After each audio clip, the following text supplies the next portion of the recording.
Good morning, everybody. You are watching GoJo and Golic. I'm in a special studio this morning. Do not be alarmed. Here's what we have coming up for the next 2 hours. Path Math. We will talk about how teams will work through the college football playoff. Plus, Martellus Bennett, special guest, will be joining the program. And MVP Mafia, is Josh Allen a lock? We'll go through the odds and talk about all of that.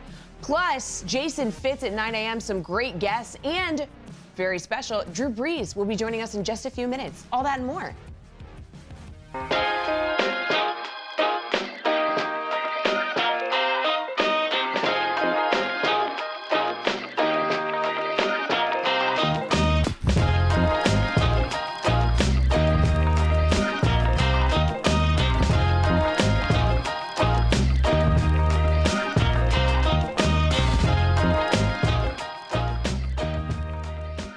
What's up, everybody? Welcome to GoJo and Golic. Mike Golic Jr., Mike Golic Sr., and Jesse Cofield here. We got a great show for you today. Make sure you download, subscribe, rate, review us, leave us a 5-star rating, and check us out here live Monday through Friday from 8 to 10 a.m. Eastern on the DraftKings Network. Subscribe to our YouTube channel.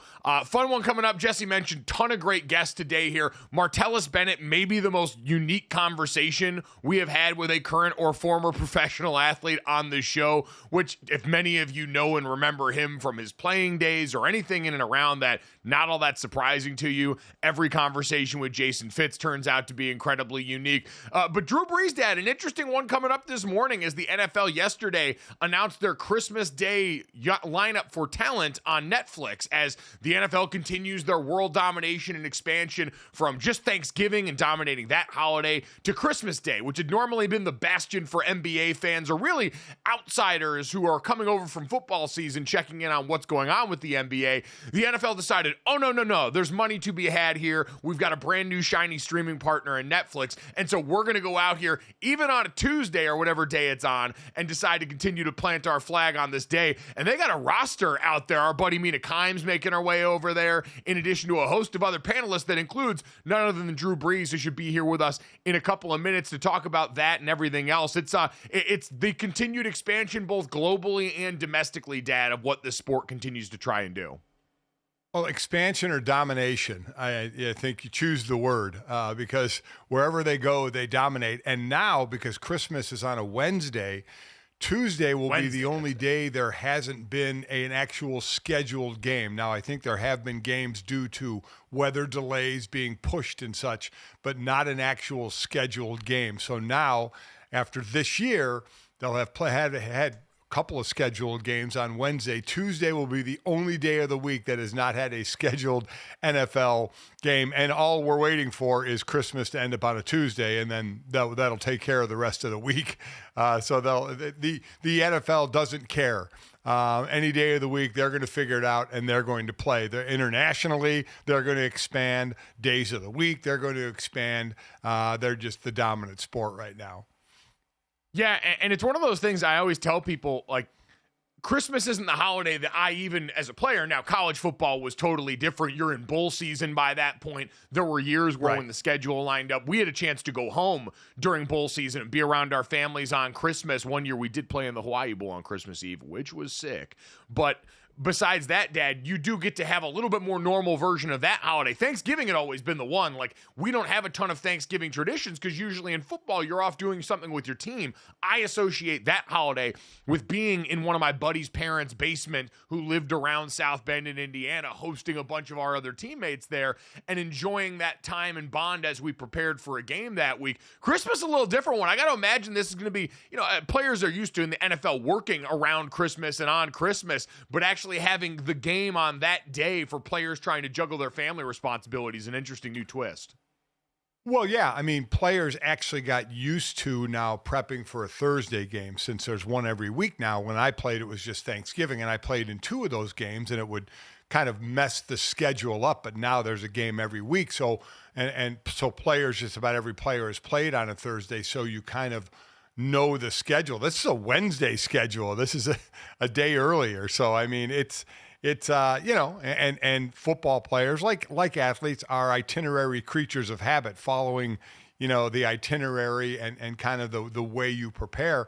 And this is a new day, a new day to prepare for. So, but guys will figure it out. It's not going to stop. So let's just put it that way. The players are not the ones thought of when the NFL is making the international schedule or scheduling days of the week.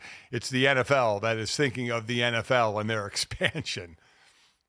No, they certainly are, and you can understand why, given all the success they've had with literally everything else. It's the only thing that consistently rates in the top 100 of all these shows and does everything that most other forms of broadcast television are trying really hard to replicate. So not all that surprise there. So again, the roster includes Drew Brees, Mina Kimes, Robert Griffin III, my former teammate Manti Te'o, who's been working over at the NFL Network. So we'll be exciting to see that. Hopefully get a chance to talk to Drew Brees about that as it comes up here, Dad. But in the meantime, we've talked a little bit about what's gone on and what we're getting ready for this upcoming weekend in the NFL here.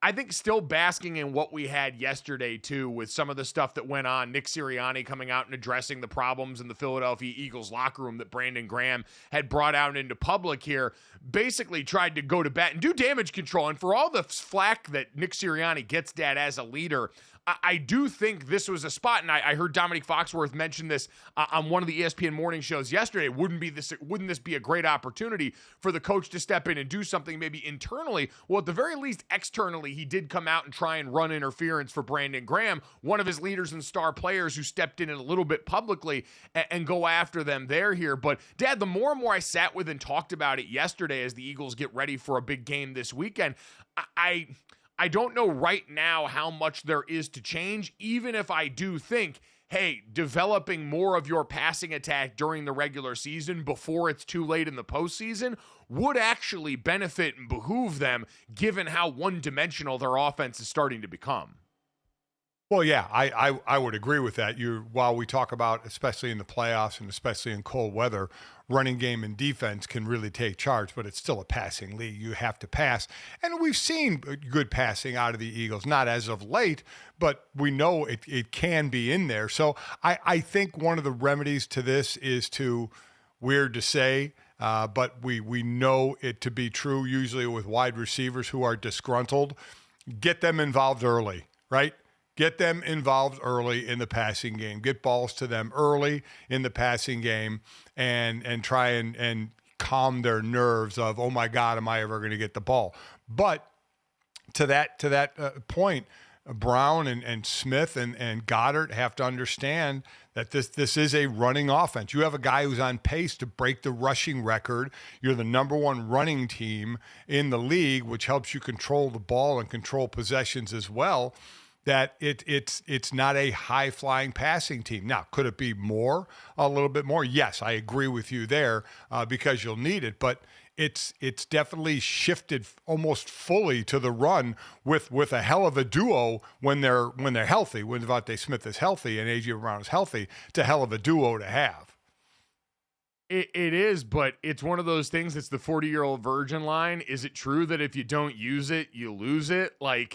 That's the worry for this Eagles team, because I remember the story years ago. I think this might have been Peyton Manning during the Broncos years, where they had been this high-flying passing offense all season long, and they came in the locker room after getting shelled at the opening round of the opening volley of the Super Bowl and talked about how they were going to go and get after it on the ground. And the O-line's looking at Peyton Manning like, dude, what the hell are we supposed to do? We haven't been a running football team all year.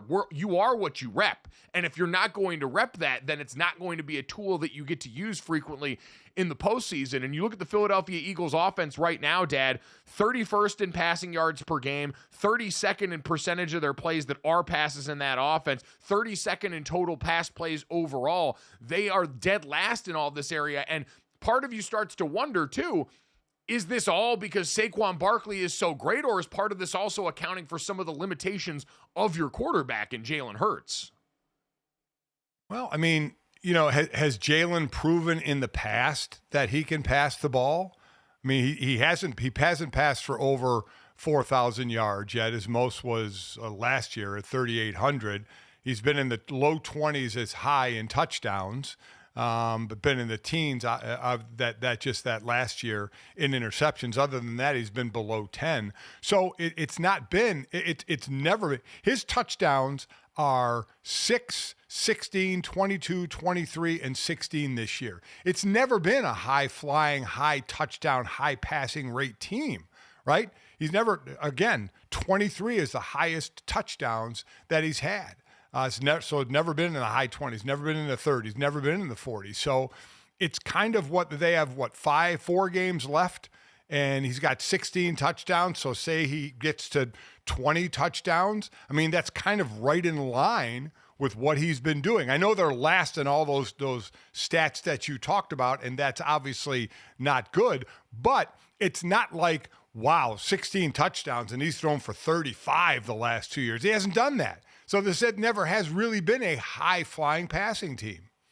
But I guess that's what I mean. It does seem to somewhat be indicative of what their quarterback is able to do. As everyone's pointed out, it's a pretty simplified passing attack overall, and this year they're just using it less volume-wise, although not by much, to your point. Like, go back 2022, the great Eagles season that culminates in a Super Bowl appearance.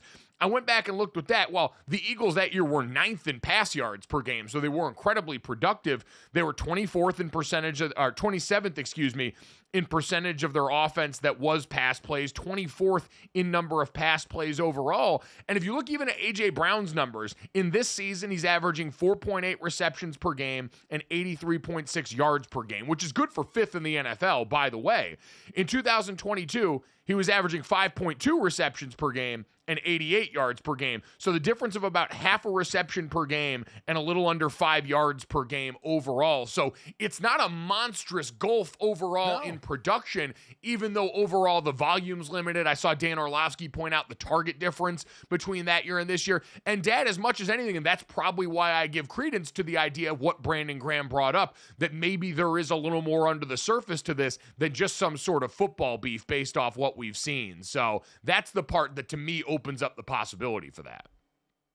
Yeah, but I go to past performance, right?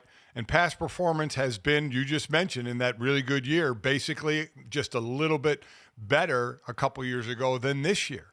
So, like I said, not everybody gets along with everybody. If there's something underlying, I don't want it to make it sound as simple as it is, but get the hell over it. You know, you're a professional athlete. You know, I mean, get over it. You've won 9 in a row. You're one of the best teams in the league. I mean, this isn't the time to be bitching about stuff. I do think that was kind of Brandon Graham's message at the end of the day was, hey, guys, we got a season that we're trying to win here. And I understand that, hey, this might not look the same way that you're used to in the past or be as comfortable, but we got to go out here and get some things done. And I do think they will. I think winning cures a lot of that. It's not like they've been handed an easy opponent by any means, though, when it comes to remedying that. But we will see if that's able to come into play. For more on some quarterback-receiver relationships and dynamics here, we can have someone who explains and knows far more about that weigh in on this. As Drew Brees here, Super Bowl champion, former Saints all-time great quarterback, and one of the members of that NFL on Netflix Christmas extravaganza crew, kind enough to join us now here. Drew, good morning. How you doing? Good morning, guys. How's it going? Good. Going pretty well, Drew. Congratulations. I did see you were part of that crew getting ready to cover that. What's it mean to you to be a part of the coverage of the NFL on Christmas Day as they continue to plant their flag there? Yeah, look, I'm excited about it. I think the whole media landscape in and around NFL is a really interesting place right now. You know, obviously Amazon jumped on board, a few years ago to take the Thursday night slot, and Netflix is now taking the Christmas Day slate here for the next few years. So I think it just opens up the NFL game to an even broader audience. I think the international component of the Christmas Day games is going to be the biggest one yet. Obviously, 2 really exciting matchups with the Chiefs going to the Steelers and the Ravens playing the Texans. So it'll be must-watch television as everybody is getting over their their turkey and stuffing and mashed potatoes from Christmas Day meal. But it's just it's again we love NFL football in and around the holidays, and I'm excited to be a part of it with the rest of the crew. But also I think just to really expand on kind of pushing the game there. As far as, looking at the season as a whole, we're already seeing mock drafts for this year where there's going to be 2 quarterbacks in the first round. Last year we had obviously the 6. A lot of them are playing. Tom Brady had come out and said he thinks quarterbacks should sit early. You didn't play your first year, and then obviously you've gone on to have a Hall of Fame career. What's your thought on the quarterbacks playing early and acclimating themselves?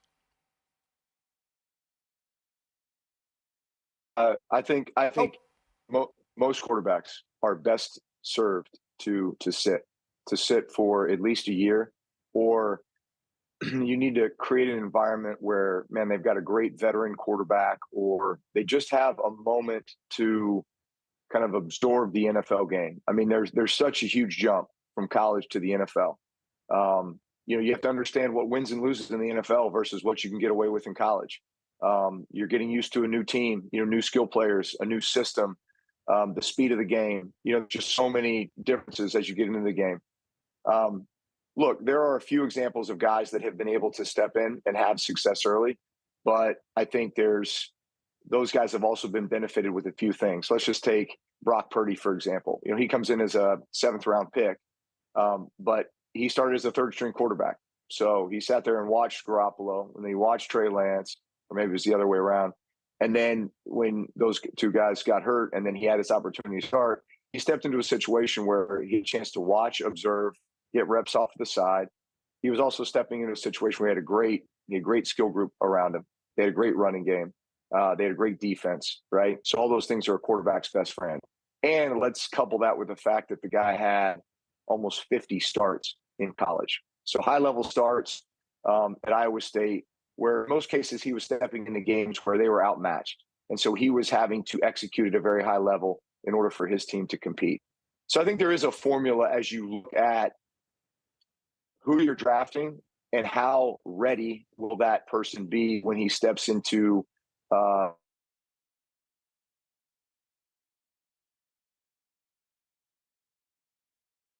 Yep, it appears, unfortunately, we've lost Drew Brees there, which, unfortunately, the internet connection betraying our Super Bowl winning quarterback a little bit here. We're going to have to work that out here. Drew, it seems like you're cutting in and out on us here. So, unfortunately, I think we're going to lose you in this conversation, which is a shame, Dad, because it was trending right towards where we wanted to go with him, which was the conversation around Bo Nix and the job that he's done with Drew's former head coach and Sean Payton in the Denver Broncos. And everything Drew described there about Brock Purdy and what he came into circumstance-wise does sound an awful lot like a quarterback with a ton of starts in college, the way that Bo Nix had, walking into a situation with a great coach who understands play calling for that position and development of that position, that can ultimately get him ready to acclimate very quickly, which is what Bo has done, Dan, I think at a really high level.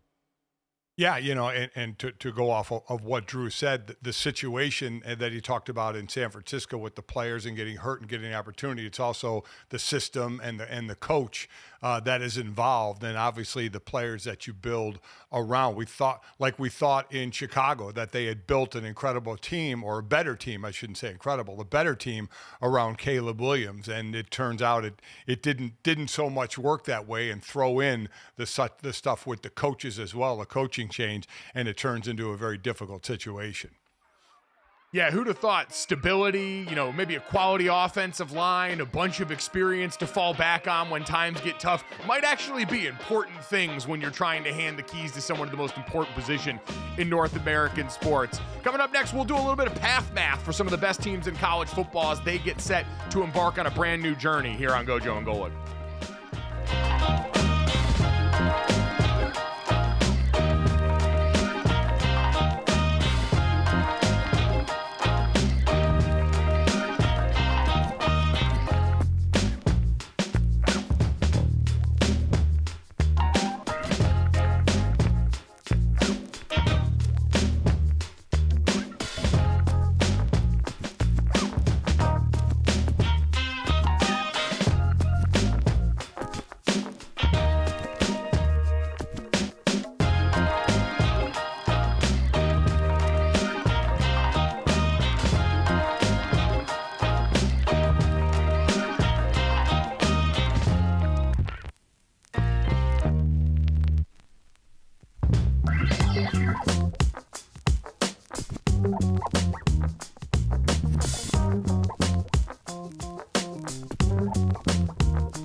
Welcome back to GoJo and Golic. Jesse Cofield, Mike Golic Jr. and Mike Golic Sr. here. The path is set for the college football playoff.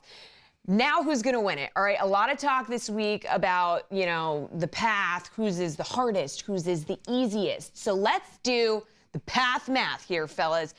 Major disadvantage for Oregon, big break for Notre Dame, pun not intended. Let's break it down. Whose path do we think is the easiest? Who's the hardest? Let's start with Oregon. They're plus 360 to win it all. Yeah, I think if we're looking at this data and handicapping it overall, Oregon got done a disservice by this system, a one that where you'd think in any tournament rewarding the number one seed is paramount. And in the past, remember in the 14 playoff, they tried to do that geographically where you'd have the two sites for the semifinal games in the 14 playoffs, and the number one seed would get their choice of where that was, try and make it as close as possible for their home fans, but knowing they were going to not get any sort of preferential treatment the same way we're seeing in the early round games that are on home sites. And so we've already discussed kind of a bummer for the teams that get the buys to not get to host a home game the way the first round teams get to that are the higher seeds. But now for Oregon on their side of the bracket to also be sitting in a position where, yeah, hey, you're the number one seed, you get a bye there, but your reward is the winner of the Ohio State-Tennessee game hardly feels like a reward befitting the kind of season that Oregon's had.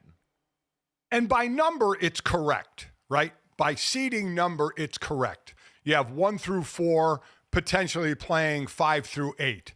So you want one playing, you're assuming that 5, 6, 7, and 8 win. So you would want number one playing number 8. And that's what would happen if Ohio State beats Tennessee. One will be playing 8. So the numbers are correct, but getting there was the problem. Putting a number 10 team in SMU as the 3 seed and a number 15 team in Arizona State as the 4 seed screwed all that up. That screwed up the numbers, and that's what they have to change. Boise State as the 3 seed, I'm with you on that. It's, hey, we didn't seed this thing the way you normally would if you were, we talked about this, natural seeding would have solved a lot of this. If you go and actually do the machinations of putting the bracket together based on what if we just gave the 5 highest ranked conference champions an auto bid but did not seed them 1 through 4, giving those top 4 ranked ones the bye, and it starts to look a lot more normal of a bracket. And so as a result, you look Bill Connolly with his SP Plus metric that's very predictive over at ESPN for future matchups, still gives Oregon one of the best chances to go out there and ultimately win the dance at the end of it. He gives Georgia a slightly better chance at 34.1% of reaching the final. Oregon just behind them at 33.1%. And I do think in no small part, Dad, because of the path that they get ready to face there, they're on the same side of the bracket as Texas as well, who faces, I think, the best path of all of this. If we're looking and handicapping, hey, who got done the biggest favor? Everyone's assumptions about the 5 seed and how coveted that would be, absolutely true as you get the 12 seed bid thief Clemson, who, remember, is actually, I believe, the 16th ranked team or the 15th ranked team in the final poll, jumps up because of the ACC champion. So you get a flawed Clemson team in the first round, and then you get an Arizona State team that, hey, listen, they're really hot right now, and people probably have to reset a little bit of what they believe in their priors about them. But it's also a team that's missing their best wide receiver at this point, was able to overcome that in the Big 12 championship game, no doubt. But there's a little difference between that and then having to go up against a Texas defense that might be the best unit overall left in the tournament. Well, I mean, there's 2 injuries to talk about, right? That's one of them, Jordan Tyson being out for ASU. Again, winning without him against Iowa State, but the competition gets tougher. And it's Carson Beck. Now, Georgia gets a bye. We don't know where Carson Beck's elbow is. We saw him run out on the field with his arm dangling to hand the ball off to Etienne to get the win in overtime in the SEC championship game, but you don't know how he's going to be able to throw a pass. You don't know if Stockton's going to have to go in, who came in and certainly filled in admirably, but that would certainly be a detriment to Georgia if they don't have their starting quarterback. So those are the 2 injuries, one that will maybe have an effect right away in the first game. I'm sorry, no, Arizona State has a bye as well. What am I talking about? So, and I have no idea. Jordan Tyson was in a sling, and so is he not playing? Is he done for the season, or is he coming back? That I don't know. Obviously, if there's a possibility then to get him back, that would be obviously huge, and we certainly don't know about Carson Beck. Yeah, Kenny Dillingham's initial statement after the announcement of Jordan Tyson's injury, which remember, that was the third quarter of their game against Arizona at the end of the regular season, said we look forward to getting him back next year. And so that seems to me to indicate that he's probably not going to be back for any of this playoff run, and had been overwhelmingly their best receiver on that team. Quite honestly, Dad, the other one in there, and an injury that didn't get talked about enough coming off the USC game, was Jeremiah Love for Notre Dame. It's announced by Marcus Freeman, him and their star defensive tackle Howard Cross, who had missed the final 2 games of the regular season dealing with a high ankle injury. Both of them expected to play in that game. But for Notre Dame, what Jeremiah Love looks like in that backfield, dealing with what they labeled as a leg injury, is going to be really important. I mean, they're fortunate to have Jadarian Price, who's a great running back, as that 2 pitch there. But Jeremiah Love has been one of the biggest stories of college football. He's a guy in the wake of what Ashton Genty and Cam Scatabo have done, is going to walk into next year, his true junior season, with legitimate Heisman buzz to start the year. And so Notre Dame needs to make sure that, I'm sure they were, the focus on health during this last week or so was probably paramount in South Bend, because, Dad, with that injury to Carson Beck, that opens up a path for them. I saw Nicole Arbach, our buddy, pick them in her bracket to make it to the championship. I saw Richard Johnson over at CBS Sports pick them to win the championship. There's a lot of people that look at Notre Dame's path and say, hey, the matchup against Indiana, not enough athletes on that team maybe to scare you in the way maybe a team like USC did at the end of the year. And then a Georgia team that would be dealing with its backup quarterback in there all of a sudden does present an opportunity for the Irish, even if that path is by no means easy in anyone's book.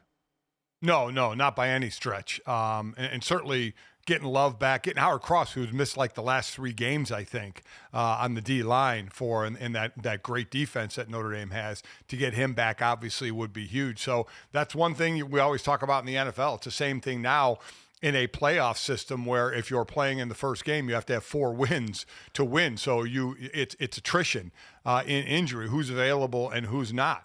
You know, we already it seems that Jordan Tyson not available for Arizona State. Don't know about Carson Beck yet. Jordan Love, again, if he's dealing with an ankle or lower body injury on a running back, that's certainly a difficult situation, though there is a little bit of time before this first game. So that obviously has to be thrown in the equations. Certainly does. So I think we can all look at it and say, hey, the 5-6 spot ended up being the sweet spot the way they've seeded it this year. Yes. Texas in their draw, Penn State with their draw, SMU in the first round, and Boise in the second round presents the best opportunity. And we might see changes in that in the coming years. But for now, teams are going to make the best of what's gone on here. And that's got kind of a great segue to what I wanted to talk about with the overarching theme that coaches have been talking about for a while, and a question we had in the expanded playoff of, would we see players enter the portal even on playoff teams heading into this time and this juncture of the year? So many people have bemoaned college football system in the postseason of when the transfer portal opens relative to bowl season here. This was Kenny Dillingham, who took a very interesting approach. You've seen him on social media hyping up his players that are entering the portal, espousing and praising them publicly, talking about all the great things that they do. This was Kenny Dillingham talking about the tact that he is taking ahead of this bowl season with the guys that he wants to see enter the portal. For our guys that are going in the portal, you know, we've met with most of our guys that are going in. Our guys have the opportunity to stay on our football team. Like, they're like, well, we'll go in at the end. I go, no, that's not fair to you to go in after our run is over. Like, I want you to have the best opportunity to find a spot. You can go in right now, day one, we'll help you find a spot and stay on our football team if you want to stay on our football team, and let's go on this ride together the rest of the way. But I didn't want those guys to feel like they had to wait to go in because they wanted an opportunity to have a bigger role for a program until after the CFP. Is this reverse psychology, guys? That's my question. When I saw this, I was like, oh, he's like Jedi mind tricking the players to staying. He's such an amazing coach. Like, everybody wants to come play for him. That's what it feels like to me. Well, Jesse, it's recruiting. Like, I think in this day and age, this is some of the best recruiting that you can do, is to actually practice what you preach. Coaches sit in living rooms and in these pitch meetings all the time for players and say to kids, to parents, hey, we're going to do right by your son. very few actually go out and execute it when it's not advantageous to them. And so for Kenny Dillingham to come out and take the stance of, no, we're going to help you find what's best for your son. He's not alone. Mac Brown at North Carolina in the last couple of years took a similar approach where, Dad, I think the transparency of following through on your promise that leads to the kind of word of mouth recruiting from other players when asked about their time at Arizona State, I think that's invaluable in this day and age. This is a player first and player forward approach to how coaches view the portal. And Kenny Dillingham, who's been the model on a lot of this, continues to model good behavior here. Yep, it's a player-friendly approach, and it seems that's the way it has to be when guys can opt out before their bowl games, be it a regular bowl game or a playoff bowl game. On Monday, when the portal opened, 9 Arizona State players went into the portal. 9, including L.T. Welsh, a guy who had been a big contributor on the defense. Now, for Welsh, sources say he was dismissed from ASU's team for rules violations after the Arizona game, didn't practice, didn't travel to the Big 12 championship game, and he entered the portal. But, yeah, they had 9 players jump in the portal on Monday, and that's when is a player a true contributing player. You know, again, Welsh, the reports he was dismissed from the team. A player that's really a contributor on a team going to sit as one of these 12-team playoffs is going to say, no, I'm gone. And I guess the interesting point of this, because on the other side of the coin, you had Lane Kiffin come out with some comments the other day as Malik Murphy, the starting quarterback at Duke, entered the transfer portal here, and Manny Diaz is having to address that as they get ready for a bowl game.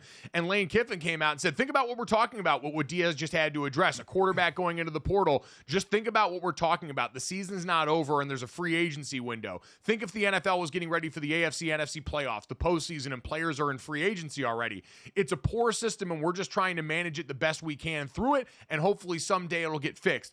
Daddy's not wrong. The system is poor in a lot of ways. There aren't ready answers for this, but at least I appreciate Kenny Dillingham, who, listen, is younger. I think Kenny's 34 at this point. He's my age, less established overall, and has less prior experience with what college football had been before, is looking and saying, yeah, it's a disadvantage for these players, too, that are trying to get a jump start on their future. And I think erring on the side of treating the player as the most important part of this process, where it seems like a lot of these other coaches are worried about, hey, man, this is bad for me. This is bad for us. Look at how it affects me and my peers in here in a way that oftentimes for the public, unless it's fans that root for the cloth, I think falls on deaf ears right now. And so I think this approach from Kenny sort of cuts through and is refreshing in a lot of ways.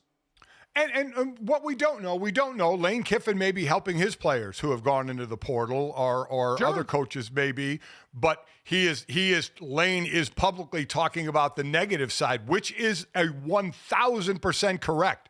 I mean, players in college have better free agency than NFL players. They can literally leave their team while the season is still going on, whether it's a playoff game or whether it's a bowl game, or if they just choose to sit and go into the portal, which has happened before. It is definitely a flawed system that needs help. It's just a matter of who's going to end up with the authority to actually help them.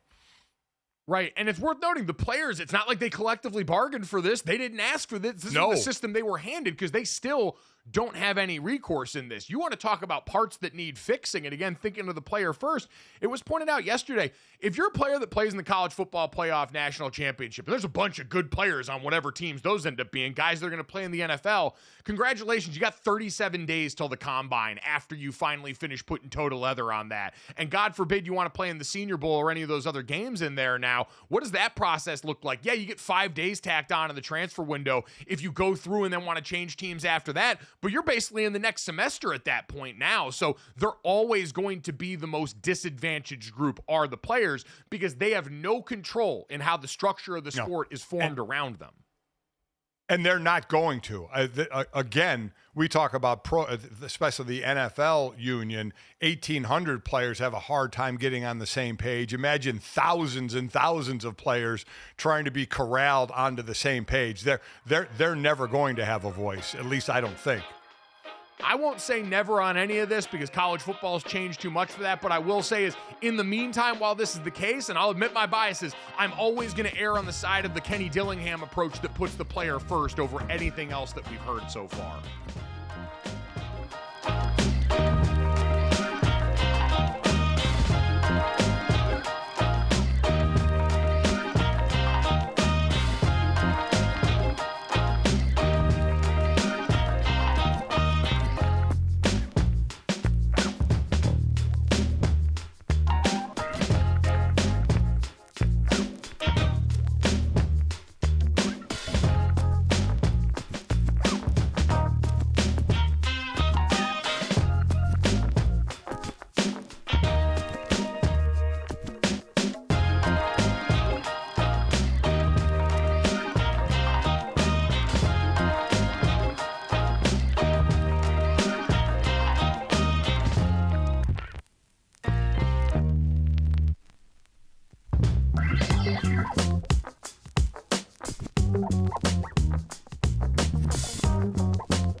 All right, I have a feeling this is going to be a fun one based on some conversation we've already had here. Delighted to be joined by, so this is interesting for me, former Pro Bowler, Super Bowl champion, Martellus Bennett, but you're here as you've continued to create in your life post-football, the latest, now an iOS game, Mr. Tomonoshi's Knuckle Sandwich. You've got another book coming out. You've got another show getting ready to get going with Disney. So what title do you actually prefer at this point? Because going with the old football stuff seems like I'm selling you short right now. Oh man, I've been, even when I played, the idea of like just the entire human, right? It's like, yeah, I'm an athlete, but I was creative before I was an athlete. So really, like at the studio, I'm just like chief innovation officer. Like I'm always making a designer, maker. I'm many things. I kind of fell into this idea of undefining myself when I got into Taoism, right? Like this idea of no longer being labeled and letting things just exist as they are, which allows you to be nothing, but also allows you to be everything. So I'm everything and I'm nothing at the same time, which is a great spot to be in, Well, that's a hell of a business card. That's for sure.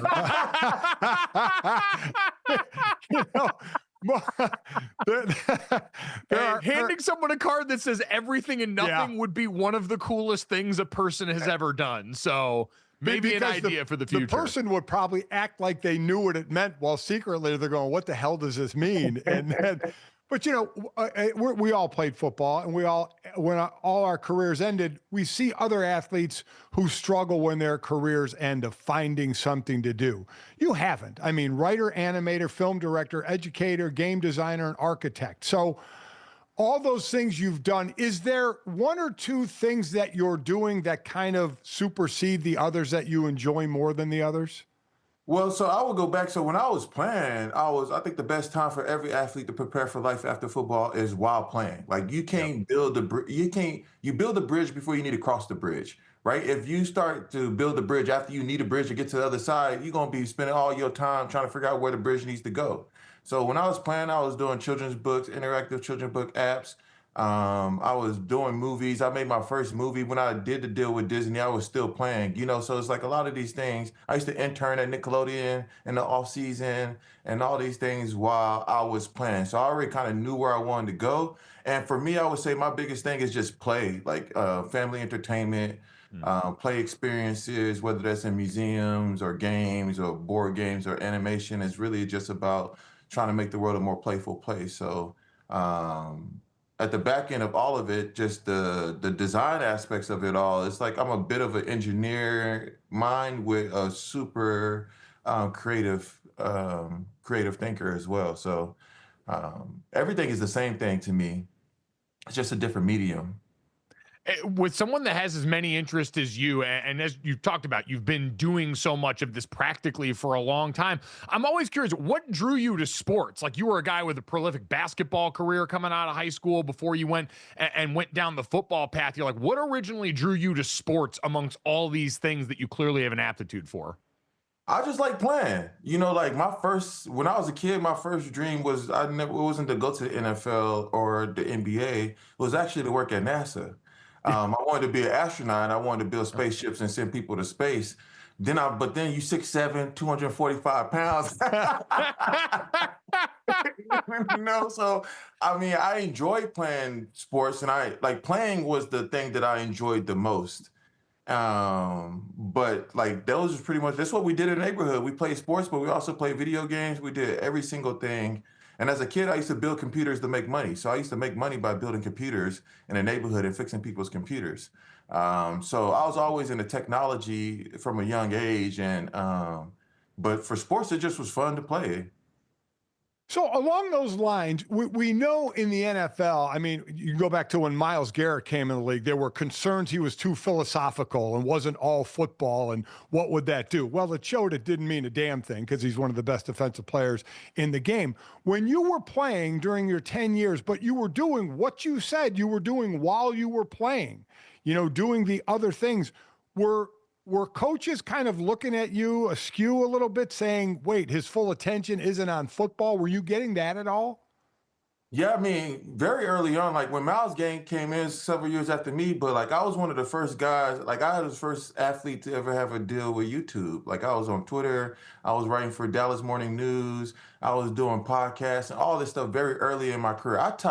Before Twitch, it was Ustream. I taught Terrell Owens and Ocho Cinco how to use Ustream during training camp. So like I was very early on in this a lot of things. I got fined $50,000 by the Dallas Cowboys for having some videos on YouTube. You know what I'm saying? So like there wasn't like teams didn't have YouTube, teams didn't have social media yet. So it was really looked at as like, what is this guy doing? But I think as coaches got to know me and they really kind of grew to me, I think it did have some friction along the way, but then it just became like, oh, that's just Marty doing Marty things. I remember I almost got in a fight with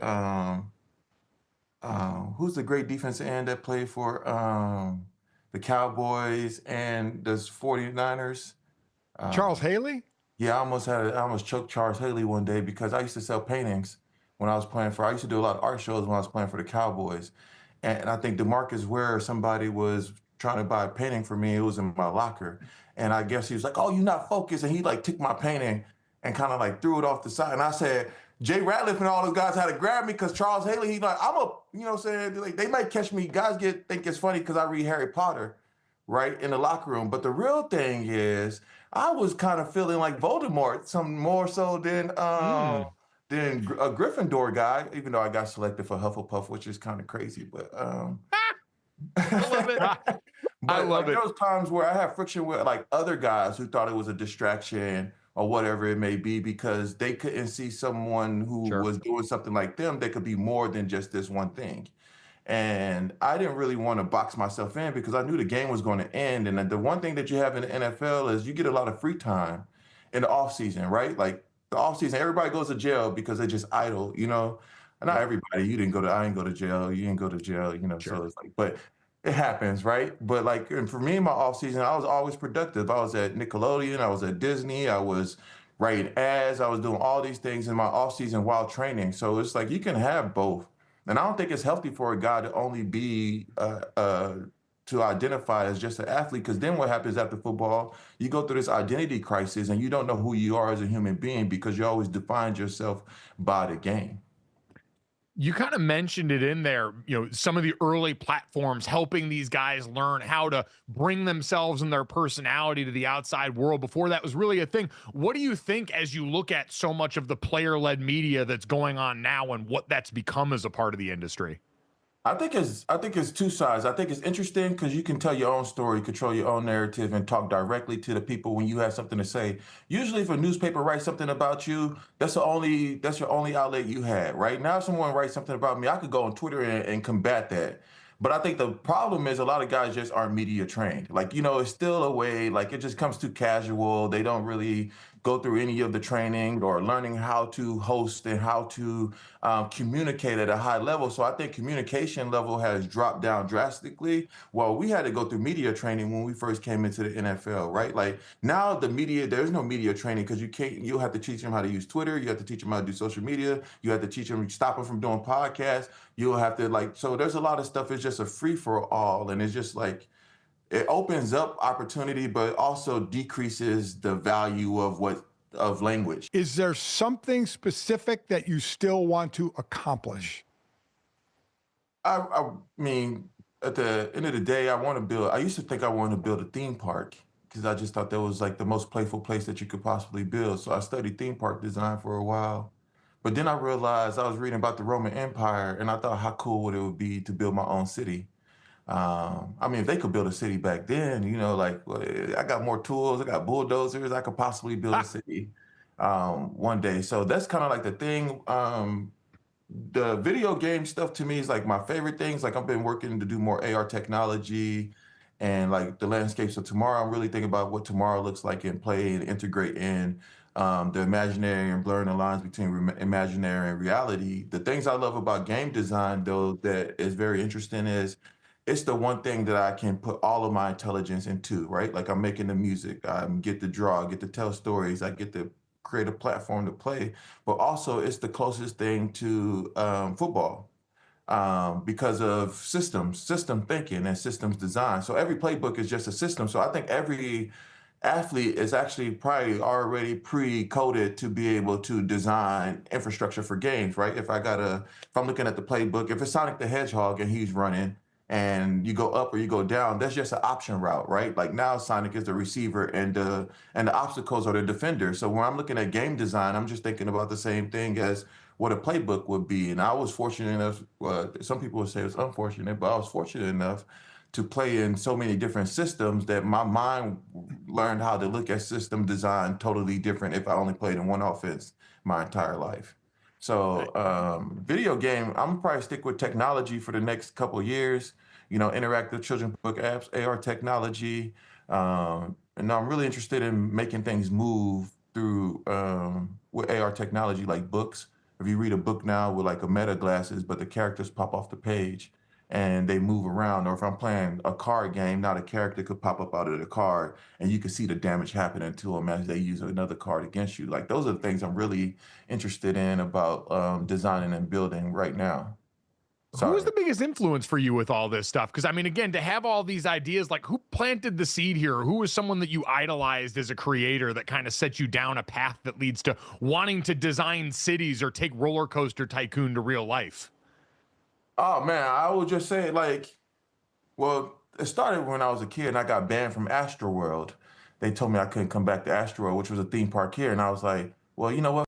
I'm gonna build my own theme park. So they kind of started my villain origin story. That was the beginning of it. So, wait, what did you get banned from Astroworld for? For stealing? We used to so me and my brother, my parents used to drop us off at Astroworld, and they would give us like $20, but $20 at the theme park, that's like 2 minutes of time. You know what I'm saying? Like that's a water and maybe a popcorn if you're lucky, right? The water itself might be $20, especially if it's in the summer, they hike the prices up, which I think is messed up and unethical for theme parks to do.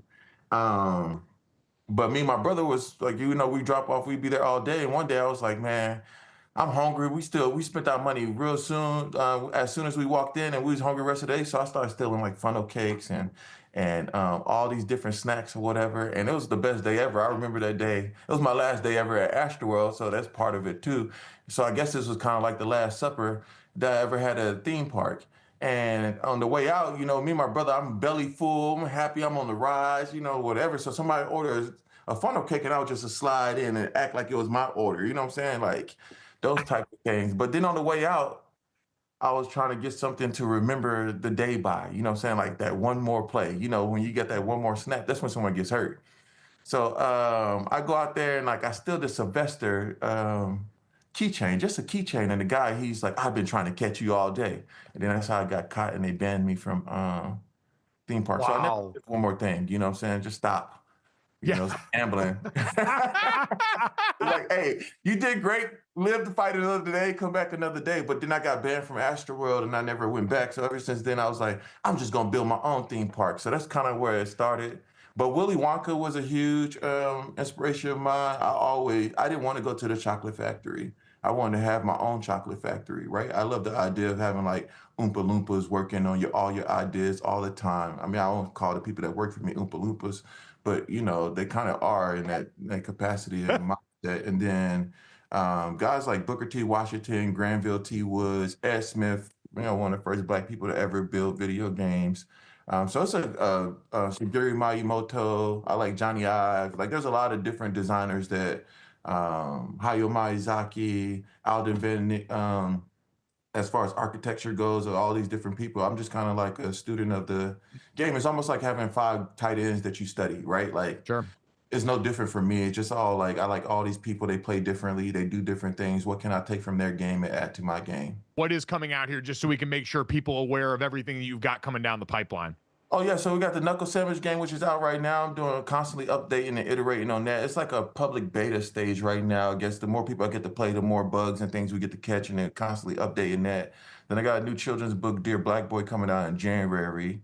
I have a new exhibition in Freedmantown here in a museum. So I've been doing a lot of gallery and museum shows across the country. And then the Disney show coming out early next year. And then I've been working with orchestra, so I'm getting ready to do my first live orchestra performance show late next year, though, but they'll be really cool. Wow. Incredible. Looking forward to all of that. Martellus, thanks so much, man. We really appreciate your time.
Welcome back to GoJo and Golic. Some hope on the horizon for Yankees fans after a rough start to the week. So they lost out on Juan Soto, but they bounced back and signed Max Fried to the fourth largest contract for a pitcher in history.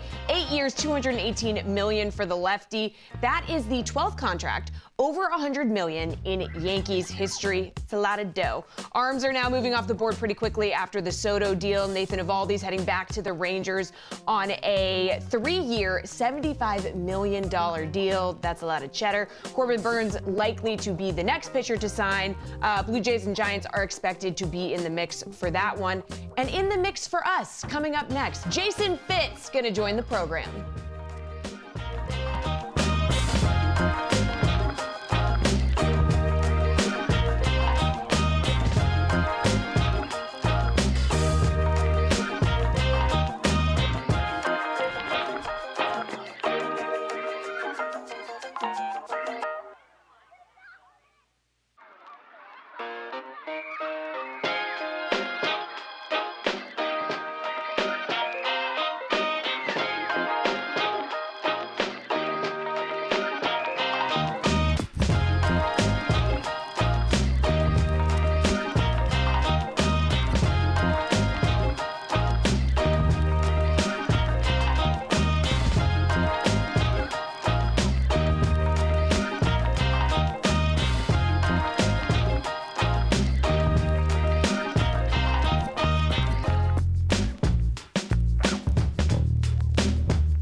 Hour number 2 of GoJo and Golic here. Mike Golic Jr., Mike Golic Sr., Jesse Cofield. Our thanks to Drew Brees and Martellus Bennett, who joined us in hour number 1. Hopefully, looking forward to talking to our buddy Jason Fitz, who joins us every Wednesday on the show. You can catch him as the host over at Yahoo Sports, doing a great job on the College Football Power Hour and among other programs there. So hopefully we get him on here soon to talk about a bunch of things around the world of college and the NFL. But, Dad, we have reached that time of year in the NFL season where we have to get ready to crown not a champion, but maybe the most important title in all of pro sports. The team nobody wants to play. I think we're at a point now where we got a big enough sample size with a lot of these groups that we could start to figure out maybe not who the contenders are, because we kind of know that group has sort of stratified itself, right? We've talked for weeks about how the Lions are the best team in the NFL. We know the Philadelphia Eagles are knocking on the door for one of the second best teams. The Buffalo Bills, Kansas City's going for the 3-peat. Baltimore's got Lamar Jackson. On and on down the list. But we're looking for that team that maybe isn't getting the same sort of championship billing and maybe has a few things about them we need to update our thinking on that we want to lob into this conversation. So I want to posit two teams for you, Dad, here that should be at the top, near the top of this list. And I want to know from you whether or not you think these teams are true contenders or actually vying for the title of the team no one wants to play. and that would be the Pittsburgh Steelers and the Minnesota Vikings. Both of these teams right now currently in the playoff field. The Pittsburgh Steelers leading their division, so would currently be the 3 seed in the playoff as the winners of the AFC North. And then on the other side, the Minnesota Vikings, the 5th seed, the first wild card in the NFC side with an 11-2 record. So much better than what we're getting out of the NFC West or the South, but that's how the game goes in the NFL. So of those 2 teams, Dad, do you think either of them is a true Super Bowl contender that you would put up in that next group, or are both of them firmly vying for this crown? I have to give them their due as Super Bowl contenders. I mean, I really do, especially with Minnesota in the NFC, because it's kind of muted to Detroit and Philadelphia, right? And Detroit's dealing with massive defensive injury issues. And Philadelphia, hell, they have their own internal issues and a not great passing game going. So as long as Sam Darnold, and again, I raised my hand Friday saying, was water going to find its level with him? He has been nothing short of phenomenal. And if he keeps that up or anywhere close to that, that should let them be a contender in the NFC. And in the AFC, listen, the thought with Pittsburgh was that they couldn't outscore you in a high-scoring game, but they've been scoring points. The passing yards has been, since Russell Wilson's been in there, 414, 270. Now he had a 205 and a 195, but then 278, 264. I mean, they're scoring points, 37, 26, 28, 44, 27. So and we know the defense is good, and we know the running game is always strong. But the passing game, because they've been able to score, that since Russell's been starting, they've been up near the top, or up closer to the top than the bottom, obviously, in scoring. So now, again, it's a little deeper, I think, in the AFC, certainly with teams that can score a lot of points, but they've proven they can score. So I get what you're saying about teams that you don't want to face, but the way these 2 teams have been playing, I have to put them as contenders. I think the reason we have such a hard time with these teams is just because of the quarterbacks, right? We thought Russell Wilson was washed. We never thought Sam Darnold was going to make it back to being a competent starter. And so even in a season where now Russell Wilson, a little bit tougher, started off injured, came on in the middle of the season. You had the Justin Fields debate for a little while there.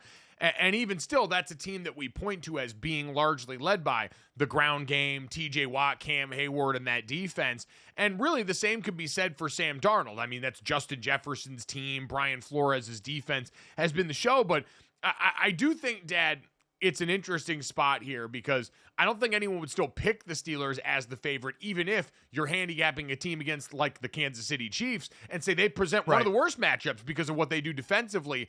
I do think Minnesota is perfect for this, though, just because right now they would be dealing as a wild card team, right? They're outside of that 4-team top of the bracket. And if you are Seattle and whoever comes out of the NFC West at this point, if you are Tampa Bay, who right now would face them there, that's not, or would be one of the first teams, but that's not the team you want to see in the Minnesota Vikings with Sam Darnold, who, say what you want about overall the top end production.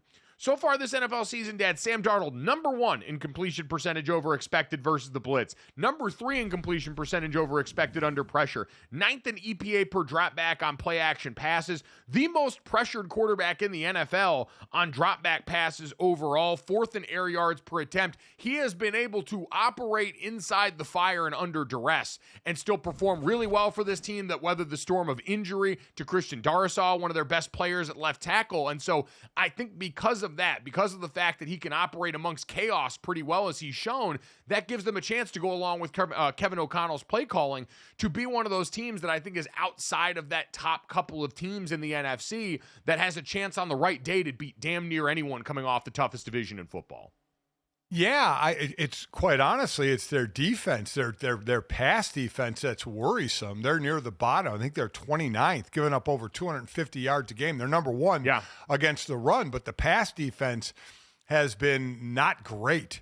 We talk about we talked about that in the AFC with Baltimore, and they're the worst in the league, giving up over 264 yards a game. So that can, while we talk about running the ball and defense in the playoffs, especially in colder weather, they give up a lot in the past. So does Minnesota. So that's worrisome. Where obviously Pittsburgh, their defense is always such a strong defense. And again, Russell Wilson has resurrected his career with Denver, and he's getting the job done. Now, Pittsburgh's record or schedule. Oh my God, they play Philly, Baltimore, Kansas City. Those are their next 3 games. Philly, Baltimore, Kansas City. And then they finish with Cincinnati, where Minnesota has the Bears, Seattle, Green Bay, and Detroit. So they have 3 hard games to end, where Pittsburgh has 3 tough games coming up, and then a Cincinnati team that can score a ton of points. Yeah, it's going to be a very interesting test for them down the year. Let's bring in Jason Fitz. You guys can catch him over at Yahoo Sports Inside Coverage, the College Football Power Hour. Kind enough to join us here now on a Wednesday. And Fitz, we're trying to figure out, because at this point, we're enough into the NFL season where we can lay out the title of the team no one wants to play in the postseason here. We have brought up the Vikings and the Steelers as the 2 teams potentially at the helm for this conversation. Do you think either of them qualifies, or is there another team you want to throw in here? The Chargers maybe, the Broncos, the Commanders? Who would fit that billing in your mind? I mean, the team no one really wants to play is the Chiefs, but that's a boring answer. I mean, the Chiefs are going to win. Like, the Chiefs are going to have a game where they throw some sort of a Hail Mary at the end. Jesus himself comes down, gets the ball, delivers it into the end zone. It's going to be a tremendous ending. So outside of that, though, I think part of what, just hearing the end of your Steelers conversation, part of what makes the Steelers so scary is that their defense is so incredibly good and they're well coached, right? Like, so I do think at some point you look at this and oversimplification, but this year in college football and the NFL, I just feel like we are being hammered home with the premise of, if you can run the football and you can stop the run, you can beat anybody, right? And I know that that's such, old school logic compared to the spread offense world we want to live in. But I look at that defense for the Steelers and say, man, all you need is any quarterback that they're going up against to have slightly off day, and all of a sudden the Steelers win that game. So I think the Steelers defense in and of themselves, by the list you just gave, makes them the scariest. The Broncos defense also very good, but man, as much as we've seen from Bo Nix, I just think it's asking a Herculean effort for Bo Nix to suddenly be a quarterback that leads that team on a run. And in trying to differentiate between contending teams, which I think Pittsburgh is a contending team, I don't think the Chargers or the Broncos are contending teams. And out of those 2, man, I mean, the defense for the Chargers held up decently against in their last game against Kansas City. The offense without Ladd McConkey is just, there's basically not a lot to it. The Broncos, because their defense plays so good, now the negative side is they're led by a rookie quarterback, and as you said, Jason, that's a lot to ask of a rookie quarterback, but their defense could keep them in games, and which would lead me to think, while I don't think they can contend, could be a scary proposition, Mike, because of their defense.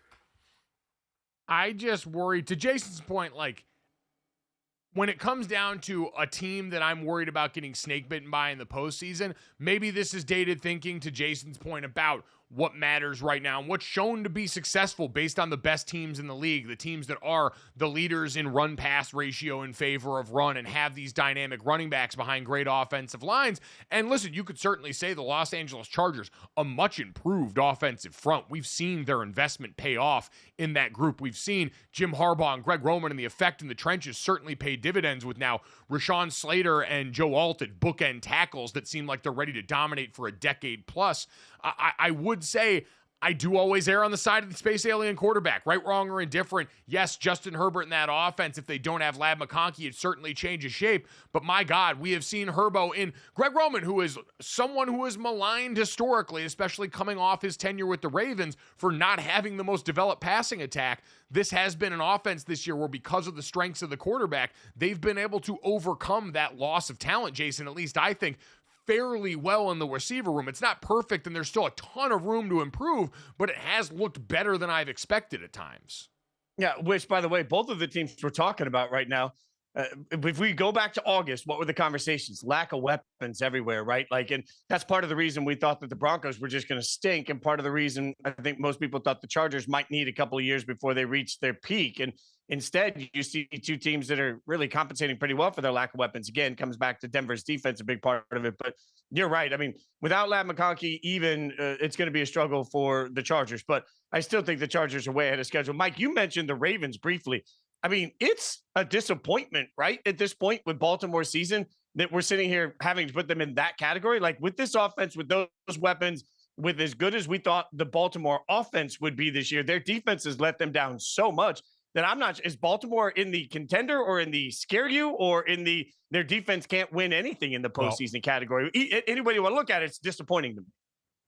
Well, I mean, I kind of talked about them in the light of Minnesota because Minnesota's pass defense is so bad that, and Baltimore's pass defense is even worse. They're the worst in the league. Minnesota is like 29th. So I'm concerned about both their teams, but you got to think because of Derrick Henry and Lamar Jackson and Mark Andrews, you know, getting back to form and Zay Flowers, that they're a contending team. I'll tell you, let me ask you both this. Mike, I'll start with you.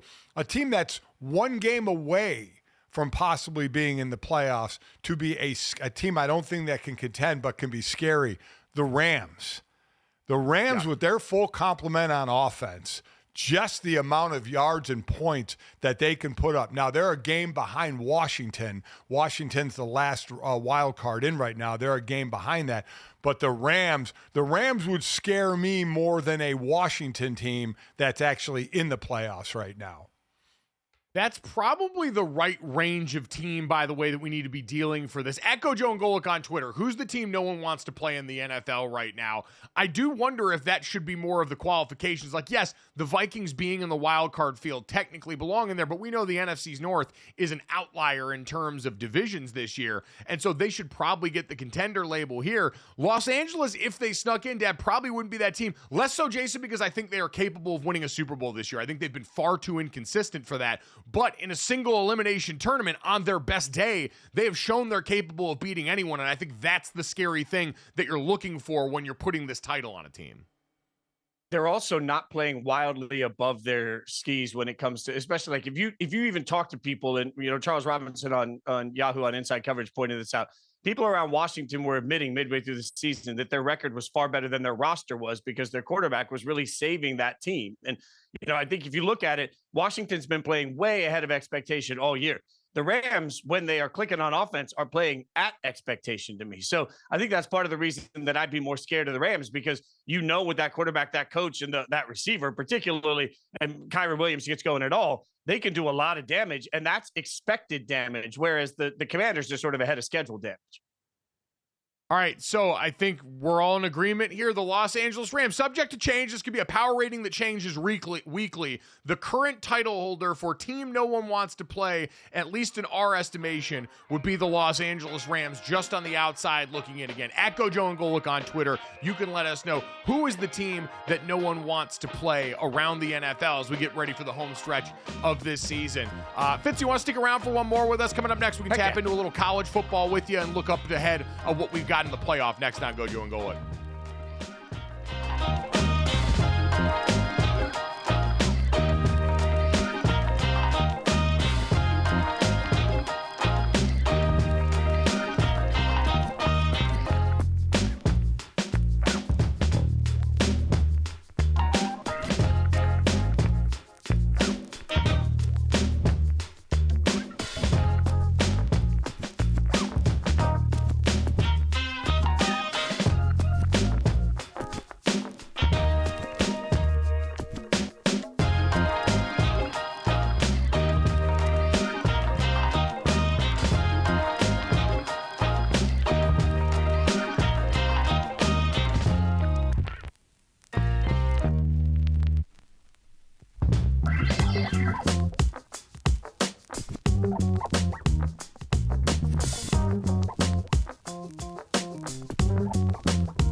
Jason Fitz hanging out with us for another segment here on GoJo and Golic. And it's good. Jason Fitz and I have spent a lot of time covering college football together during our time at ESPN. Now you can catch him in the College Football Power Hour over at Yahoo Sports. And Fitz, I'm curious what you make. We talked a little bit earlier in the show about the transfer portal opening up now as bowl season gets going, both for teams out of the college football playoff, Malik Murphy, the quarterback at Duke, entering the transfer portal, Manny Diaz having to address that with his starting QB ahead of their bowl game.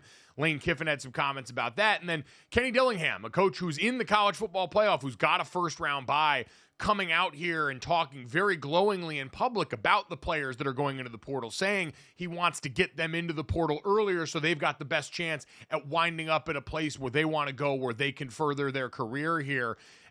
This is something now we're a couple of years into in college football, Fitz. What do you make of the way that we currently sit with this system, and is there anything to be done to tweak this to help everyone involved have a better chance of operating in this time of year? Yeah, I don't think it makes a lot of sense. And, you know, if you think about it, schools right now are digging into the portal. They're talking to their kids about the portal, and they're prepping for a playoff game all at once. It's just, I think we're asking staffs to be Herculean at this point in a way that's pretty impossible. And frankly, I know that we want to say everything's about money, but realistically, coaches are involved in these sales pitches as well. There's only so many hours in the day. For me, I would push this whole thing till after the national championship game. I know that that is harmful for some of the players. You either got to do it way early or you got to do it way late. I don't think this serves anybody. Like the fact that Ohio State right now is trying to figure out what to do with some transfer visits over the course of this weekend while they're also prepping for the playoffs just doesn't make any sense to me. It's the last thing any team needs is distraction going in. There's a reason why the NFL waits till the end of the entire thing to get into free agency. I think at this point we have to acknowledge that college football is just like the NFL. So I think you got to wait till after the championship to start any sort of movement one way or the other. Same with National Signing Day. It's just sort of gotten buried in early December. And it's just, none of it feels like it's a service for anybody. So we talk about, you know, when players have a union, and obviously college players don't, but the object of a union is to make decisions for the majority, correct? So while the system in college is flawed, isn't the system now toward the majority? If you push the start of the portal, your guys that are playing in we say meaningless. We got to think of another word than meaningless bowl game. But a bowl game that's not a playoff game. They're exhibition They games. now have to wait. Yeah, they now have to wait. So you're actually helping the majority by opening the transfer portal on Monday, but our focus is on the 12 teams. Is anybody from the 12 teams going to transfer when there's 130 teams in FBS? So I do think this is a chance to help the majority of players and not the minority of players, Mike. Yeah, I actually think that's a great way of looking at it.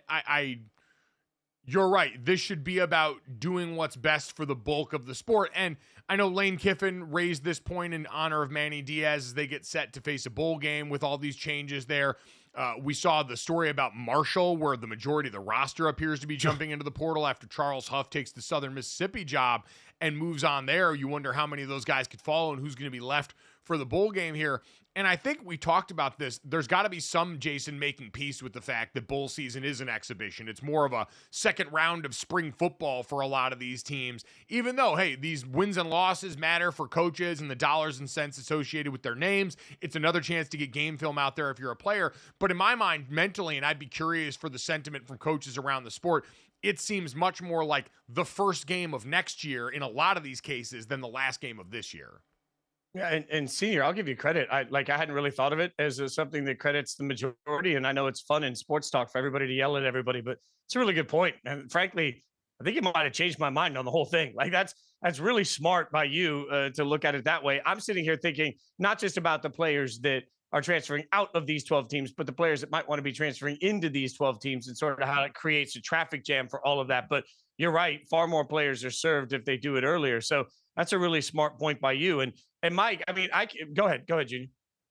Well, no, Jason, I was just going to say on that front, though, I don't think your point is necessarily totally far off. The one thing that skews all this, to your point about the NFL offseason round, is just the idea that you technically are still enrolling in classes. The spring, the next semester gets going in a lot of places here. The offseason programs have traditionally started when guys have gotten back in January, but maybe that is worth some tweaking. I mean, I talked to coaches who have mentioned that spring football is sort of a wash right now, given what they've dealt with in the portal and the different variations, having to a spring portal season and the rosters in flux, that the way they look at that is rapidly changing at a lot of levels. And so do you tweak that approach to say, hey, we're going to give everyone December to actually take a breath and take stock of things, open up more of true free agency at that point, and maybe have to adjust a little bit of how you do things elsewhere? Again, that could be a little more complicated, but in this world where it is mimicking the pro product, I don't think what you mentioned is totally out of turn.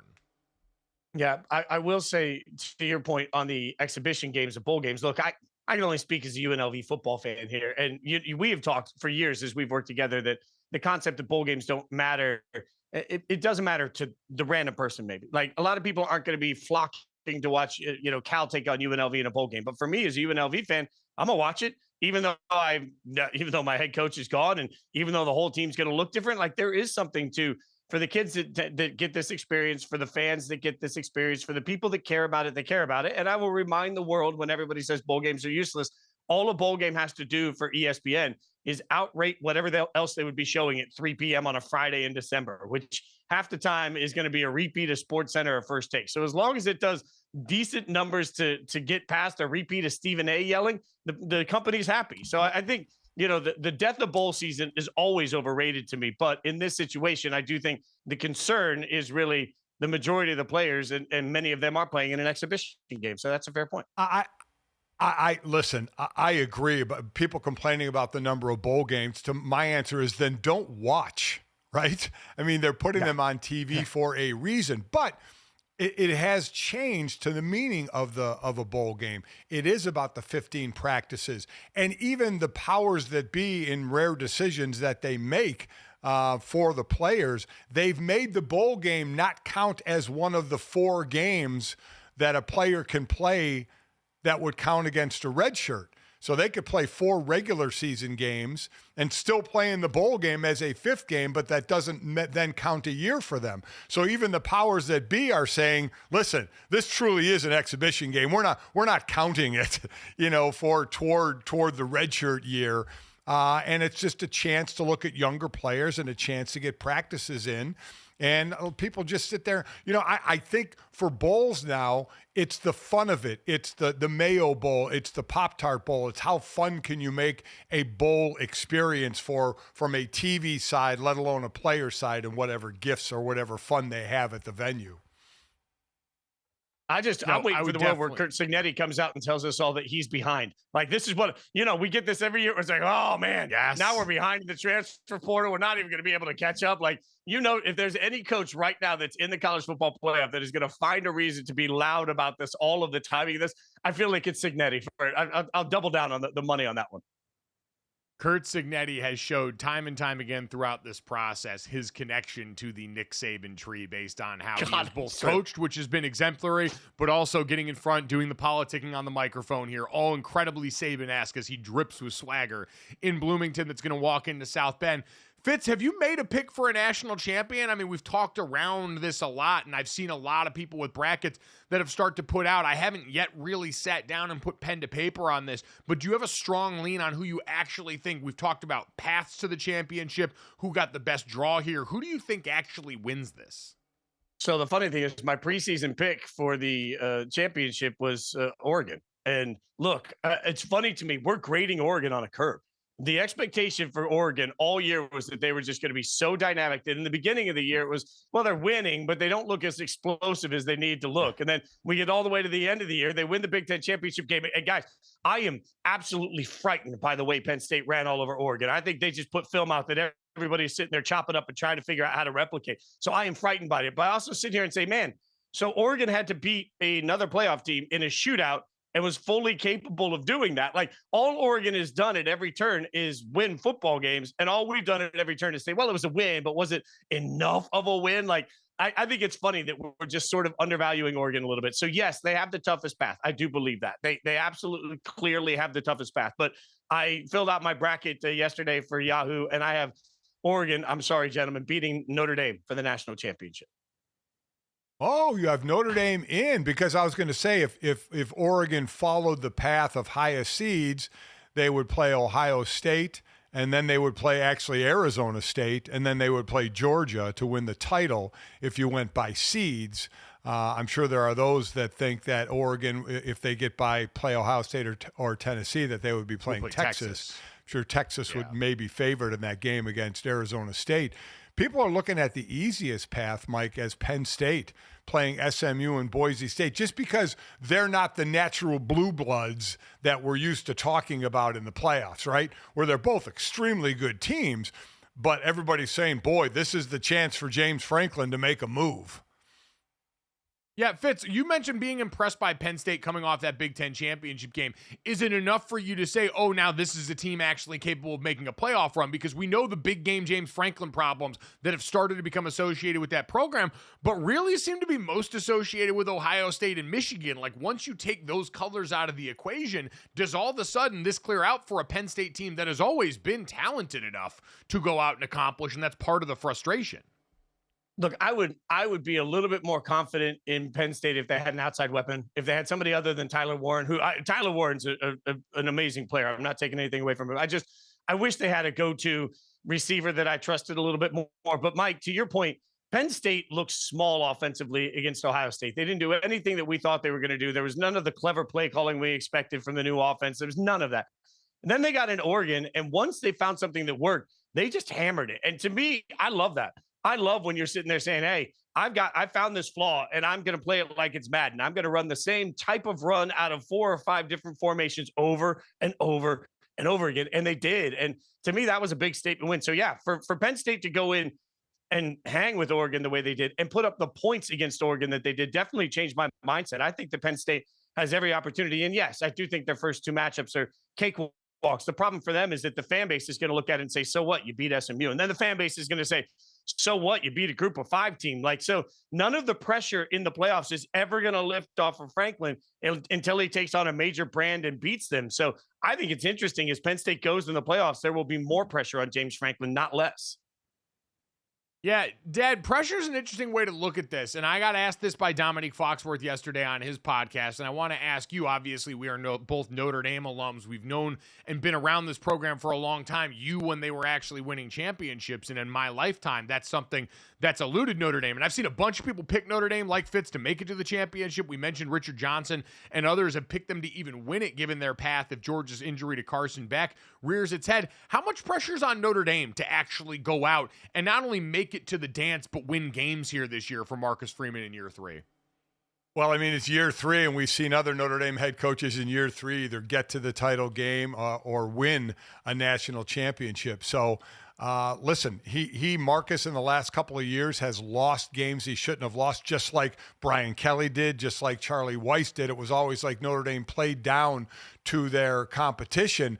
But after that NIU loss, they didn't. They destroyed teams, save for a 1-score game with Louisville. And then the game in USC was close, certainly close until the 2 pick sixes by Notre Dame. But they destroyed everybody else.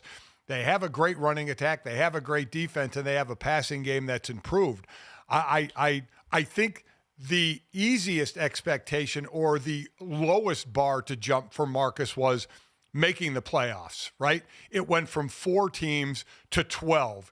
And of the 12, you had basically 7 that were at-large bids. So Notre Dame to make one of the 7 at-large bids should have been the easiest bar to jump. Well, they not only made it, they are home for their first round as well. So yeah, there is pressure because they're not in a conference and they're not going to join a conference anytime soon. That you not only make the playoffs every year, but you are competitive in the playoffs, and they have every chance to be this year. Yeah, this is the best opportunity the number we need for Notre Dame to win a with championship, I think, in my lifetime. Sorry, go ahead, Fitz. The number we need to remember with Riley Leonard is 30, all right? I know he has 16 passing touchdowns, but 14 rushing, 30 total touchdowns out of the quarterback position. I think that matters in this playoff run. Certainly does. You matter to us, Fitzy. Go get some rest. Thanks, bud. We appreciate you.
Welcome back to GoJo and Golic. Jesse Cofield, Mike Golic Jr. and Mike Golic Sr. here. Guys, let's talk MVP odds. Okay, after Josh Allen's monster game on Sunday, he's become the heavy favorite to win MVP, as you can see here.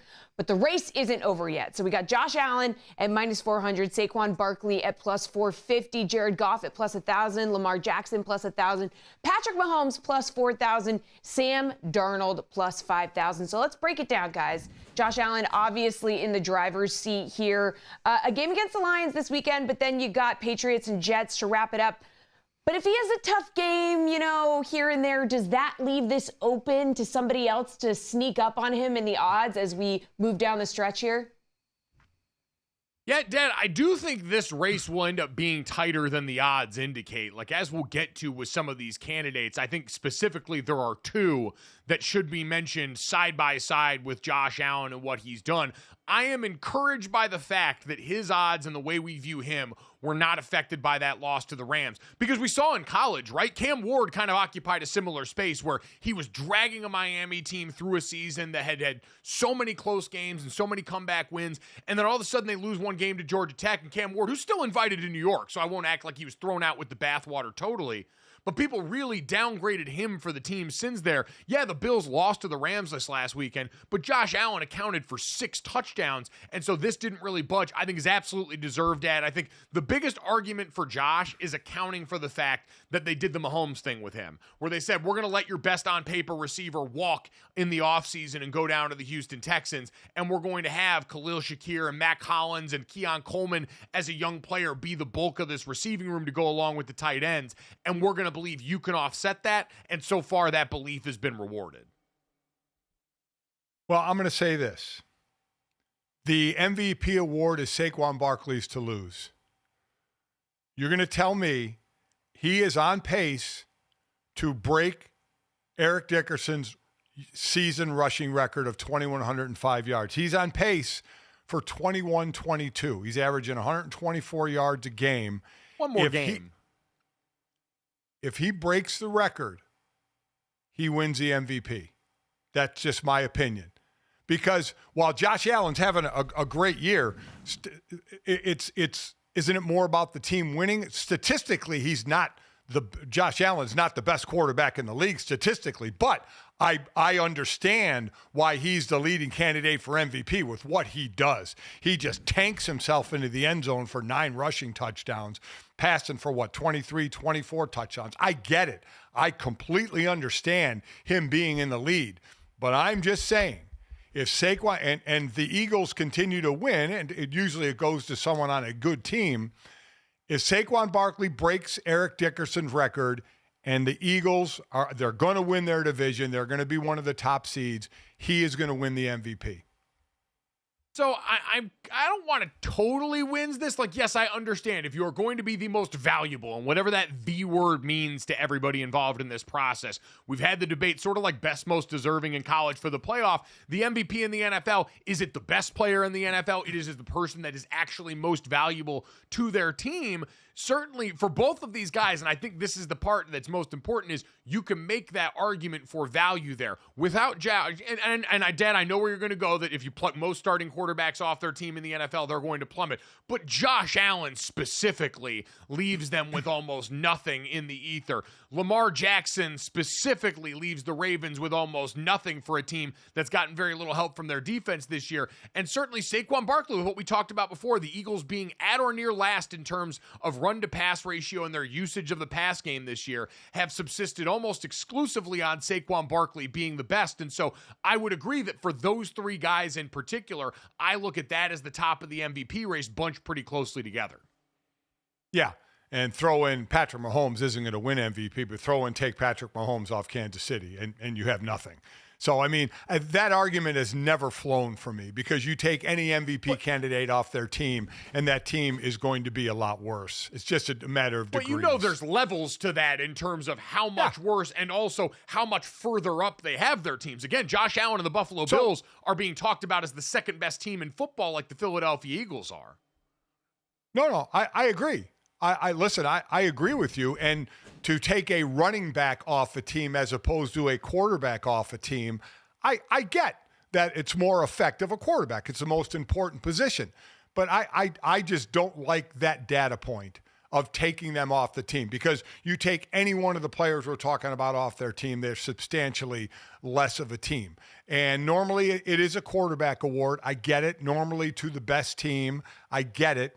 But unless a non-quarterback does something spectacular, like Travis Hunter in Colorado, that is a incredible receiver and an incredible DB. That's something outside the box. If you get somebody who breaks Eric Dickerson's rushing record on a really good team, that's outside the box, because it doesn't happen a lot. We normally get a quarterback every year that's the MVP with good stats or great stats on a great team, but you wait for something outside the box. And Saquon Barkley breaking Eric Dickerson's rushing record is definitely, I think, outside the box enough where he would win the MVP. It certainly gives him a good shot. And listen, if you're looking at odds right now, again, you can get plus money on that for Saquon Barkley at plus 450 at this point. And you look at the likelihood of him being able to do that, Dad, and the way their schedule shakes out at the end of this season here, where they're facing the Steelers, but then the Commanders, the Cowboys, and the Giants. So once you get to those last three defenses that will give you the opportunity to do that. And my God, could you imagine the poetic justice if Saquon Barkley is at or near this when it comes time for that Giants game, and you've got the decisions in that last week of the season of, hey, if you're the Eagles and everything's sewn up here, do you risk putting him out there for the reward of potentially having an all-time record to your name against the team that let you go? I think, remember that game where Sirianni sat on the bench and asked Saquon if he wanted to go back in? What did he need, 13 yards or whatever the situation was in that game? And Saquon said, no, let the other guys eat, let them play. I think everybody will be in on, if he is within shouting distance of Eric Dickerson's record, I think that's worth playing. Even though I get it, you would be risking injury, but that doesn't come around often, especially in this day and age of the running game, where we've just talked about the undervalue of the running back, which, of course, Saquon and Derrick Henry and Joe Nixon and Josh Jacobs are bringing back the value of the running back. I think if he is within shouting distance, going into that last game, depending on their seed, you're right. It all depends on whether they need the game or not, because that's a heck of a decision to make, because you need him to make a Super Bowl run. But, and I don't know how much it would be the fact that it would be against his old team. That would be more the cherry on the top. This would be more about breaking Eric Dickerson's record, breaking a record that has stood for a long, long time, and you do not get many shots at that. They asked Ashton Genty a similar question on SportsCenter about breaking Barry Sanders' rushing record in college and if that would have meant more to him than winning the Heisman. And he said yes. I believe the answer for him was, hey, that rushing record is something that has stood the test of time. And for this, Eric Dickerson and that number amongst NFL running backs, at a time where we thought running backs were on the outs, right? We didn't think we were getting close to this again for a while, given the way the league had gone. So I'm with you. That would make sense. I still think right now Josh Allen should be the MVP frontrunner for what he's done this season. This has been the sort of ascendance that Buffalo was betting on in his career trajectory, and he has rewarded that. He's going to have a chance, by the way, if you're trying to game this out publicly, odds-wise, too, to cement that even further, because they play at Detroit against the Lions this weekend, and it's the 4:25 game, so it ends up being sort of a standalone pseudo-primetime game, and to have that as a platform there, if Josh goes and does what he did again this last weekend, only going to further that. And I agree that Josh should be the favorite right now. But if you're talking about laying a couple of bucks on it, Saquon's the one to do it at plus 450. Because I agree Josh is the guy now. Saquon, listen, he has to average 124 yards a game, or he's averaging 124 yards a game, and he would break the record by 17 yards. So he basically needs all those yards he's been averaging per game. That's going to be, it could be difficult to do. So I agree Josh is the favorite now, but I'll stand by it. If Saquon Barkley breaks Eric Dickerson's record, he will win the MVP. Well, no one better fall down and let him to do it, or Mark Gastineau will find them and exact his revenge. Coming up next, let's finish off with an NBA prospect ending up in an unlikely home in college basketball. Next.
All right, time to finish off the show the way we always do. This, that, the third. 3 quick stories to send you into the rest of the day. Make sure you download, subscribe, rate, review the show. Leave us a 5-star rating and check us out here live Monday through Friday from 8 to 10 a.m. Eastern on the DraftKings Network. Let a friend know. You can subscribe to our YouTube channel as well, GoJo and Golic on YouTube. Hit the bell. You'll know when we're going live. But if you miss us live or any of our great guests, and thank you to future Hall of Fame quarterback and Super Bowl champion Drew Brees for stopping by, former Super Bowl champion and NFL tight end Martellus Bennett, and our buddy from Yahoo Sports, Jason Fitz, all giving us some of their time today. If you miss any of those interviews, you can check them out wherever you get our podcast or right here on YouTube as soon as we get done. This, That, and the Third is brought to you by our friends at Knockaround Sunglasses. Head over to knockaround.com and use promo code GoJo Golic. Get yourself a new pair of go-to polarized sunglasses that won't break the bank here. Plenty of cool people on the set right now wearing very cool sunglasses that are all protected from the harmful UV rays that are out there with the sun. Get yourself polarized, do all that, but also look like a movie villain. Look like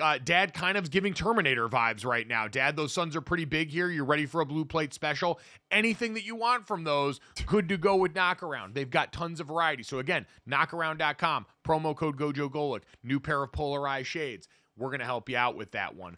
Guys, someone who can afford lots of Knockaround sunglasses, let's get to this as we had the commitment for star basketball player, the number one prospect in the 2025 class coming out of high school, AJ DeBanza, went on First Take the other day and committed to BYU, Dad. This one, a really interesting one, reportedly a $7 million NIL purse attached to this. Now, the new staff there, headlined by head coach Kevin Young, played a major role in this decision, apparently, in addition to all the money. But, Dad, plenty of the other big-time programs that I'm sure wanted this dude have money, but BYU and Kevin Young betting on, and you heard from AJ DeBanza himself, the experience of helping mold the NBA stars that this young man wants to be like, and an operation that sounds like it is going to try and give him an NBA-like coaching experience while he's being paid at the college level, seem to give BYU now an opportunity to go and make an impact in a year and assert themselves into this conversation amongst the college basketball blue bloods.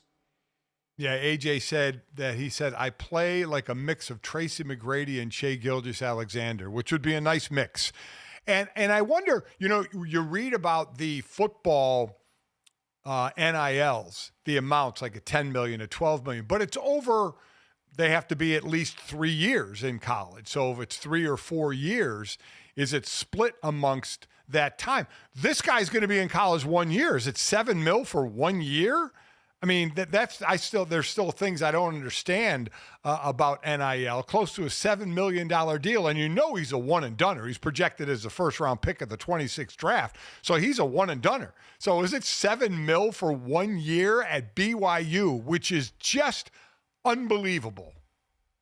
Well, you could argue, Dad, that at BYU, that level of investment would be more worth it than almost any of these other places, because BYU has not been a program that's been one of the college basketball elite for some time. And so if you were going to try and make a splash and bring all of this attention and added eyeballs on your school for at least that year, could $7 million in that level of investment, if that number's true, we know with all NIL reporting, you take some of it with a grain of salt, but if it's anywhere near that, is it worth it for the level of press and attention you could get if this guy leads you to a tournament run, if this guy gets you on more television games and gets more people talking about the program? We know that all these programs, especially basketball and football, are viewed as the front porch of the school and trying to up admissions and all the things that end up being ancillary effects of this. And so you could argue, much like paying a high-profile quarterback at the college level, that these kind of investments for stars of this caliber are worth it, and maybe more so there than Duke or Kansas or Kentucky or UConn.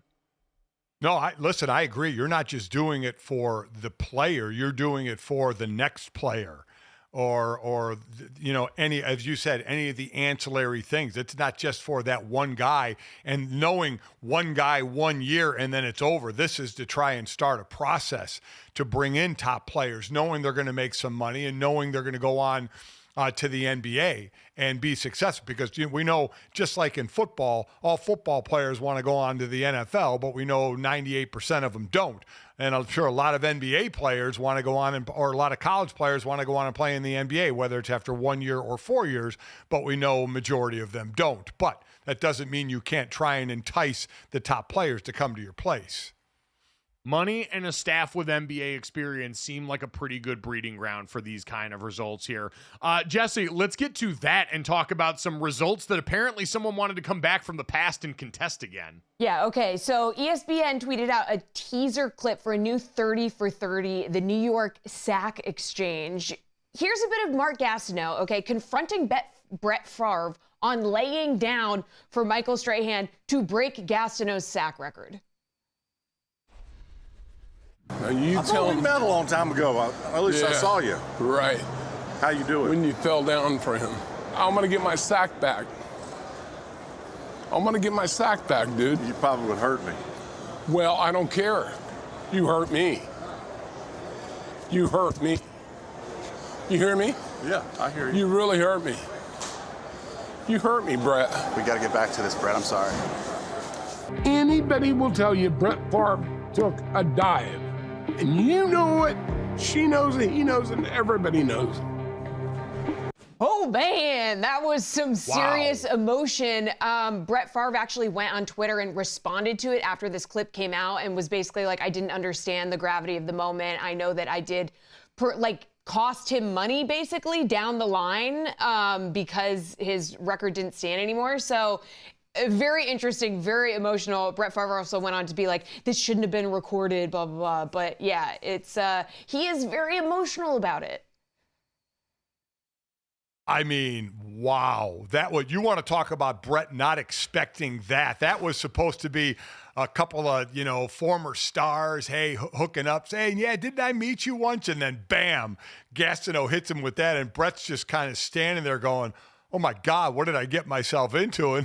And saying it shouldn't have been on tape. The cameras were rolling. You think the cameras are going to turn it off once a confrontation starts? They're going to focus in even more. I mean, that's the whole idea of filming something if you get that moment. That's my thought process, is either this is played up for the camera because Mark Gastineau knows he had eyes on him and this is going to make for a much better sell for a 30 for 30 that gets him attention, or how sad that this is still someone harping on it this much. Records are made to be broken. And I love how we always talk about this dive. You watch the highlight, Brett Favre was going to get sacked. Like, what the hell else was going to happen on that play? He was about to get swallowed up. So it all seems much ado about nothing, Dad, for Mark Gastineau, who really needs to let this go. Yeah, and I do think Brett took a dive. I do think he slid. I don't think there's much doubt about that. But you're right. He was probably going to get sacked anyway. But I didn't expect that. And then, boy, you heard Gastineau in the one-on-one talk after that. But if you hear more, I've seen more clips talking about Gastineau as a teammate, and it wasn't very flattering talking about him as a teammate. So this is a 30 for 30 people may be tuning into. He's trying to make good and damn sure of that, which, again, has my antennas up. Jesse, let's get to the third here. What do we got? So Tom Brady auctioned off pieces from his personal collection, including watches and memorabilia with Sotheby's, and brought in over $9 million for it. And the question I have is, why is he auctioning off his stuff? Does he need money? Like, what's going on here? This is confusing. Now, not to me, because now we don't know. Is he giving it to charity? You see a lot of former players now, way former than Tom, auctioning off things. I remember that after the passing of Reggie White, years later, Sarah auctioned off a lot of his memorabilia, and you think, why? But they used it for charity. They gave money to charity. And a lot of these players will say, do I need a ring or a jersey sitting around in a closet? If I can raise money and give it to a great cause, isn't that better than that piece of memorabilia sitting around? Now, I don't know if Tom gave the money because Tom certainly doesn't need the money. Maybe he gave the money to charity, which I would completely understand. He didn't say he was. He could give his normal money to charity and just keep the cool memorabilia, unless he's just trying to clear out space and was going to get rid of it anyway. We're going to need some answers, Tom. We got our eye on you right now. We also have our eye on you, and we hope you put your ears on us. Download, subscribe, rate, review the show. Leave it a 5-star rating. Check us out here live Monday through Friday from 8 to 10 a.m. Eastern. Thanks so much. We'll talk to you guys tomorrow.